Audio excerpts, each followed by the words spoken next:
ഇത് മിക്കവാറും എല്ലാ വാഹന ഉടമകൾക്കും ഈ മോട്ടോർ വാഹന വകുപ്പുമായിട്ട് ബന്ധപ്പെട്ട് അപേക്ഷകൾ നൽകുന്ന ആളുകൾക്കും അറിയാവുന്ന ഒരു കാര്യമാണ്.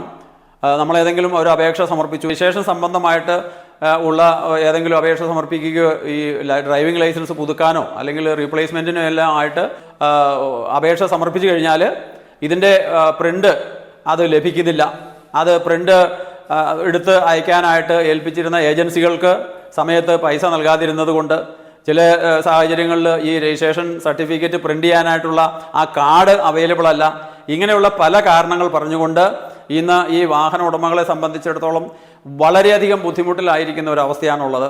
ഇങ്ങനെ ഒരു സാഹചര്യത്തിൽ എന്തായാലും രജിസ്ട്രേഷൻ സർട്ടിഫിക്കറ്റിനെ കുറിച്ച് ഒന്നും പറയുന്നില്ലെങ്കിൽ കൂടിയും ഈ ഡ്രൈവിംഗ് ലൈസൻസ് സംബന്ധമായിട്ടുള്ള അപേക്ഷകൾ നിങ്ങൾ സമർപ്പിച്ചു, എന്നിട്ട് ഇപ്പോൾ അത് ഡ്രൈവിംഗ് ലൈസൻസ് പെൻഡിങ് എന്ന് പറഞ്ഞിട്ടുള്ള ആളുകളെ സംബന്ധിച്ചിടത്തോളം അവർക്ക് ഇനി ഈ ലൈസൻസ് സംബന്ധിച്ച് ഏതെങ്കിലും തരത്തിലുള്ള ഒരു പ്രോസസ്സ് അല്ലെങ്കിൽ എന്തെങ്കിലും അപേക്ഷ സമർപ്പിക്കണമെന്നുണ്ടെങ്കിൽ ഈ ഡിജി ലോക്കറിലോ അല്ലെങ്കിൽ പരിവാഹനിലോ അതിൽ നിന്ന് ലഭിക്കുന്ന ഓതറൈസ്ഡ് ഒരു പ്രിൻ്റ് ഔട്ട് അത് എടുത്തുകൊണ്ട് നിങ്ങൾക്ക് അത് അപ്ലോഡ് ചെയ്തുകൊണ്ട് നിങ്ങൾക്ക് ഈ ലൈസൻസ് സംബന്ധമായിട്ടുള്ള എന്തെങ്കിലും പ്രോസസ്സുകൾ അല്ലെങ്കിൽ അപേക്ഷകൾ ചെയ്യാൻ സാധിക്കുമെന്നുള്ള രീതിയിൽ ഒരു സർക്കുലർ കഴിഞ്ഞ ആഴ്ച മോട്ടോർ വാഹന വകുപ്പ് പുറത്തിറക്കിയിട്ടുണ്ട്.